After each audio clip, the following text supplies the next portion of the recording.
अब हम बात करेंगे ये इसकी द ब्रेन से ही सब कुछ है। यानी आपकी बॉडी को जो सिग्नलिंग करता है वो ब्रेन ही करता है। और आप क्राइसिस में हैं तो आपका ब्रेन कैसे काम कर रहा है, क्योंकि बहुत से लोग जो क्राइसिस से बहुत बखूबी निकल जाते हैं क्योंकि उनका ब्रेन उस वक्त काम कर रहा होता है। बिल्कुल। और हमारे हर बिहेवियर को ना दिमाग से जज किया जाता है। जैसे अगर हमारा बिहेवियर कुछ नामुनासिब है तो कहा जाता है दिमाग खराब हो गया है तुम्हारा क्या। पैनिक अटैक एक ऐसी टर्म है जिसका हम काफी जिक्र सुन रहे हैं और देखें इससे हटके कि एक तो डिजीज प्रॉब्लम है जाहिर आपके, लेकिन ऐसा भी है। मैंने मोइन अख्तर साहब का इंटरव्यू देख रहा था तो उन्होंने कहा कि मैं अभी मुझे इतने साल हो गए करते हुए होस्टिंग, लेकिन उन्होंने कहा जब मैं स्टेज पे जाता हूं ना तो वो 3, 4, 5, 6 सेकंड्स या फिर 10 सेकंड्स या 15 सेकंड्स, उन्होंने कहा मैं भी शेकी हो रहा होता हूं। हाँ, मुझे भी ऐसे ठीक है भी होता है। और वो शेकी हो रहा होता है, लेकिन फिर ये क्योंकि मेरा तजर्बा इतना हो गया कि फिर वो नॉर्मलाइज, फिर मैं नॉर्मल हो जाता हूं, बिल्कुल ऑडियंस से मैं कनेक्ट भी करता हूं सारी चीजें। अच्छा, लेकिन एट द सेम टाइम हाँ, ये जो सारी टर्म्स है बातें ना, क्या है यहाँ, ये टर्म्स है ना जो है, मुझे लगता है अभी भी उसमें हमें कम नॉलेज है। जब हम लोग बाइपोलर की बात करते हैं, मैंने कोई 2000 डेफिनेशन सुनी है, हर बंदा अलग बता रहा होता है। तो एग्जैक्ट ये कंडीशंस क्या हैं तो उसके बारे में जानना जरूरी है। जैसे पैनिक अटैक, लोग हल्के हल्के भी घबराहट को कह देते हैं पैनिक अटैक, तो एग्जैक्टली है क्या पैनिक अटैक, हम बात करेंगे। तो नादिया नदीम साहब ने हमें ज्वाइन किया जो कि माइंड साइंसेज की स्पेशलिस्ट हैं, तो उनसे जानेंगे यार कि ये दिमाग काम कैसे करता है and what is panic attack. और नादिया की हम नाम तो मुझे एकदम ज़हन में आया, और एहसान ने बताया कि नादिया आप भी जीनियस हैं जी। गुड मॉर्निंग, अस्सलाम वालेकुम, कैसी हैं आप नादिया? जी अस्सलाम वालेकुम नादिया सुहेब, अल्हम्दुलिल्लाह जी मैं ठीक हूँ बहुत। आप कैसे हैं आप लोग? आपको लग रहा होगा आप अपने आप से मुखातिब हैं। मैं हूँ, मेरे साथ भी मैं हूँ। अच्छा जी नादिया, ये पता है माइंड साइंस स्पेशलिस्ट हैं आप, थोड़ा सा वैसे उसका बताएं कि किन चीज़ों में आप स्पेशलाइज करती हैं, किन मसाइल में? नादिया, मेंटल हेल्थ डिसऑर्डर जो है ये आप लोगों ने बिल्कुल सही कहा कि पाकिस्तान में अब थोड़ी बहुत अवेयरनेस आने लगी है। एंड मुझे बड़ी खुशी होती है आप लोगों का प्रोग्राम देख के, आपके चैनल पे, और स्पेशली आप लोग अपने प्रोग्राम में जिस तरह मेंटल हेल्थ की बात करते हैं, क्योंकि नॉर्मली आजकल बिल्कुल भी नहीं बात की जाती कि अगर किसी को कोई इशू भी होता है तो उसको बहुत मामूली समझा जाता है। जैसे अभी ज़ुहैब ने कहा कि मोइन अख्तर साहब का एक वाकया उन्होंने सुनाया कि वो स्टेज पे जाते थे। मेंटल हेल्थ में बहुत सारी ऐसी चीज़ें हैं जिसके सिम्टम्स भी डिफरेंट होते हैं। हर इंसान के डिपेंड करता है कि उसके सिम्टम्स क्या हैं और इसको किस तरह से क्योर किया जाता है। मेंटल हेल्थ को बहुत ही मामूली समझा जाता है, जबकि ब्रेन हमारा ऐसी चीज़ है, अगर इसकी फ्रीक्वेंसी डिस्टर्ब हो गई तो ओवरऑल आपकी पूरी बॉडी की फ्रीक्वेंसी डिस्टर्ब। अच्छा, तो यहाँ हम पैनिक अटैक पे अगर आए नादिया कि व्हाट इज पैनिक अटैक, मैंने देखा है कुछ लोग टर्म्स का ना गलत भी इस्तेमाल कर रहे होते हैं। होता कुछ और है, ये नॉर्मल सी बात, उसमें एकदम अपने आप को एक कंडीशन खुद ही डायग्नोज कर देते हैं कि मुझे तो ये होता है।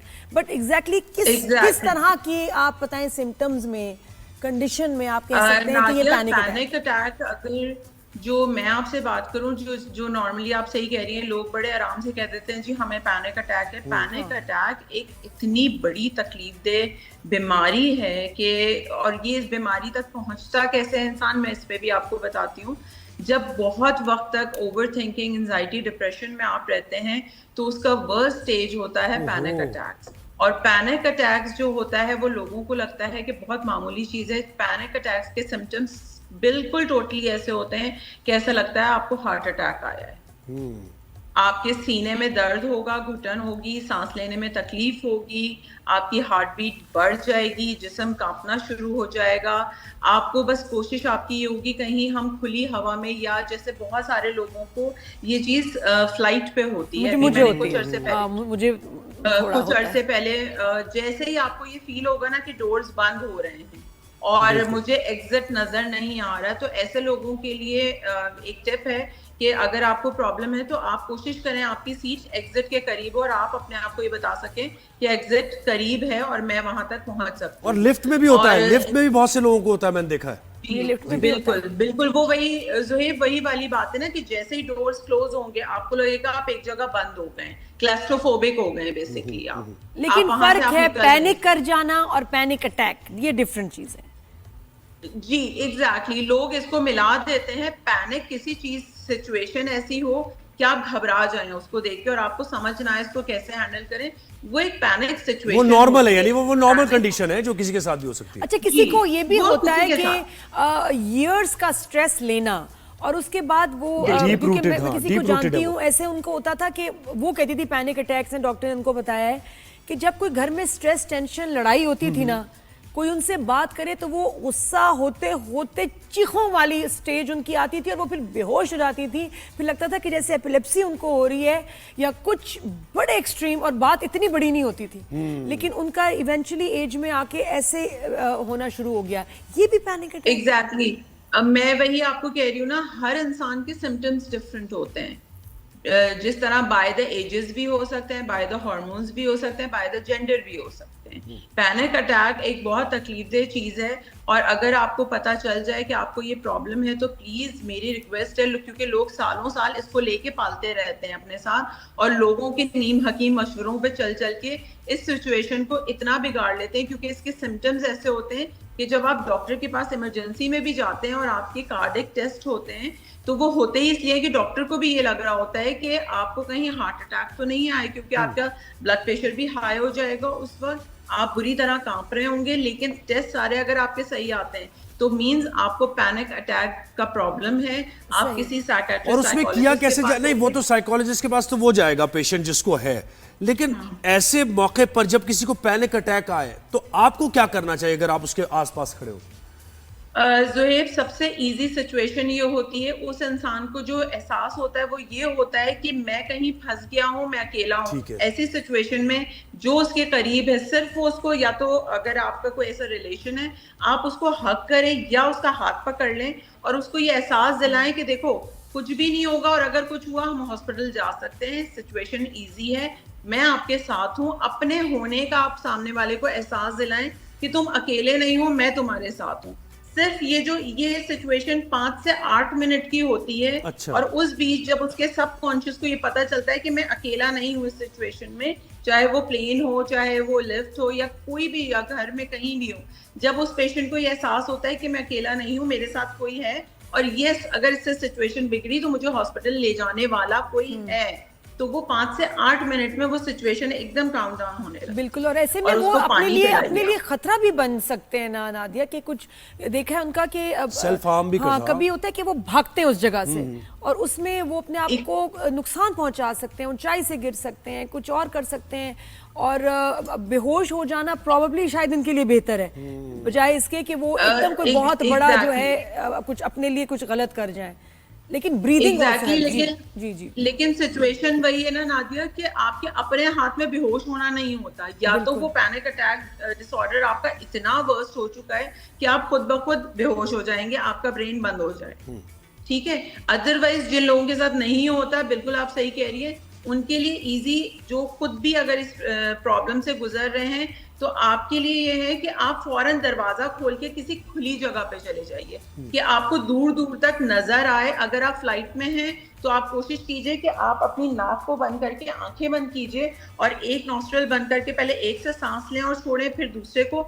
इसी तरह क्या होगा, आपके ब्रेन में जब ऑक्सीजन जाएगी तो आप खुद ब खुद काम डाउन होने लगे, आपका ब्लड प्रेशर। अच्छा, एक तो ये हो गई ना वर्स्ट, बड़ी ऐसी सिचुएशन है, तो एक डिजीज भी इसको कैसे। अच्छा, एक नॉर्मल भी होता है कि आप कॉन्फिडेंट फील करें, जैसे मैंने मोइन अख्तर साहब की मिसाल दी, आप नॉर्मल फील कर रहे हैं, आप कॉन्फिडेंट भी हैं, लेकिन किसी नई जगह आप जाते हैं, किसी इंटरव्यू आपका होता है, तो उसमें आप, और इतनी कभी कभार वो खराब हो जाती है कि आपके दिमाग से सब कुछ निकल जाता है।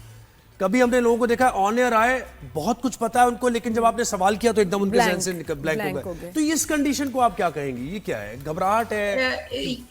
ये घबराहट, इसको जो वो स्टेज फोबिया कहते हैं, या स्क्रीन फोबिया, जैसे कोई आपके प्रोग्राम में कोई आ रहा है और बहुत नर्वस हो जाना, जी एग्जैक्टली नर्वस हो जाना, या वो कैमरा शाय है, या उसको कैमरे से लाइव प्रोग्राम में प्रॉब्लम है, इसके लिए बेस्ट स्टेप ये है कि जब आपने स्टेज पे या कोई प्रोग्राम करना हो, स्टेज पे जाना हो या स्क्रीन पे जाना हो, आप मिरर के सामने खड़े होके इस प्रैक्टिस को बहुत अच्छी तरह अपनी आंखों में आंखें डालिए, और जो कुछ आपने बोलना है, जो कुछ कहना है, आप फील ये कीजिए अपने सबकॉन्शियस। क्योंकि नादिया, हमारा सबकॉन्शियस इतने मजे की चीज है, अगर इसको हम अपने हिसाब से हैंडल कर लेना, हम हर मरहला जिंदगी का तय कर सकते हैं। तो आप शीशे के सामने खड़े हो, आप वही तमाम बातें जो आपने स्टेज पे या स्क्रीन पे जाके करनी है उसको दोहराइए और अपने आप को ये मैसेज दीजिए कि मैं बहुत कॉन्फिडेंट हूँ और मैं इस सिचुएशन को बहुत एंजॉय करने वाला हूँ। तो आप यकीन करें, मेरे पास ऐसे बहुत से काउंसलिंग के केसेस आते हैं और वो सिर्फ इस मेडिटेशन के जरिए उनकी चीजें सॉर्ट हो जाती हैं। और ये कि ब्रीदिंग रियली हेल्प्स। क्या होता है पैनिक में अक्सर पेशेंट या कोई भी पर्सन में मेरे जैसा भी ब्रीदिंग भूल जाते हैं। आपको पता है हम ब्रीद नहीं कर रहे होते, हम भूल जाते हैं। दिमाग सांस लेना है आपको ये बताना भूल जाता है। तो आपको दूसरे को बताएं कि ब्रीद, और ये हम फिल्म से भी देखते हैं ना, ब्रीद रिलैक्स, और वो जैसे आपकी ब्रीद नॉर्मल होगी, लंग्स को ऑक्सीजन मिलेगी, यू विल फील बेटर। अच्छा, दूसरी टिप मैं नादिया आपको बताऊं, आप अपनी पेशेंट्स को बताइएगा कि जिनको फ्लाइट में होता है ना ऐसे अटैक, हाय मैं क्या करती हूँ, मैंने नोट किया मुझे क्यों होता है सर्टेन फ्लाइट्स में बहुत बुरी तबीयत खराब, वजह यही पैनिक में निकल जाऊं सोने, अगर मैं सो जाऊं तो मेरी तबीयत खराब होती है। अब मुझे है कि मेरी 20 घंटे की भी फ्लाइट हो, किसी की भी, सोना नहीं। अगर सो गए और सोने के बाद जब आप उठे तब आपको सबसे स्ट्रांग, तब क्लॉस्ट्रोफोबिया हिट करता है। आती है वैसे आपको पता नहीं, इतनी फ्लाइट मेरा उठने के बाद मेरी तबीयत खराब। अच्छा, मुझे एक और नादिया चीज़, सोना नहीं। फाइट और फ्लाइट का कॉन्सेप्ट क्या है? ये कहते हैं कि जब आप कोई सिचुएशन फेस कर रहे होते हैं तो वहां दो चीजें हैं, आपका ब्रेन सिग्नल कर रहा है या तो फाइट करना है या फ्लाइट करना है आपने, तो ये क्या, इसको जरा एक्सप्लेन करें। देखिए वही बात है, अगेन केस सिम्टम्स हर एक के डिफरेंट होते हैं। कुछ लोग मेंटली इस सिचुएशन में भी कि उनको पैनिक अटैक आ रहा है या वो उनकी सिचुएशन बिगड़ रही है और उनको मालूम है, लेकिन वो इनर साइड से वो इतने स्ट्रांग हैं कि उनको खुद पता है कि मैं इस सिचुएशन को हैंडल कर सकूं। ये उन लोगों के साथ होता है जिन्होंने बहुत कुछ इस बारे में पढ़ा हुआ है और वो जानते हैं अपने सबकॉन्शियस को और अपने उस वक्त के सिचुएशन को कि वो कैसे हैंडल कर सकते हैं। तो वो इस सिचुएशन में बहुत अच्छा फाइट कर सकते हैं। मैं इस चीज के लिए बड़ा अक्सर अपनी वर्कशॉप से कहती हूँ कि प्लीज आजकल अगर आपको पता है आपको कोई प्रॉब्लम है ना, तो आप उस बारे में पढ़ें। आजकल हर चीज मौजूद है सोशल मीडिया पे, यूट्यूब पे, हर स्पेशलिस्ट जो है वो आपको फजूल की रील्स स्क्रॉल करने के बजाय आप इन चीजों को पढ़ें। बस नादिया, अब ये साबित हुआ कि जिनके नाम नादिया होते हैं वो बहुत इंटेलिजेंट होते हैं। इस डिस्कशन से बहुत शुक्रिया। और आने अब ये जो वक्त आया है इसमें नादिया नाम ही नहीं आप लोग रख रहे हैं, इधर उधर के शुक्रिया, आपने वक्त दिया।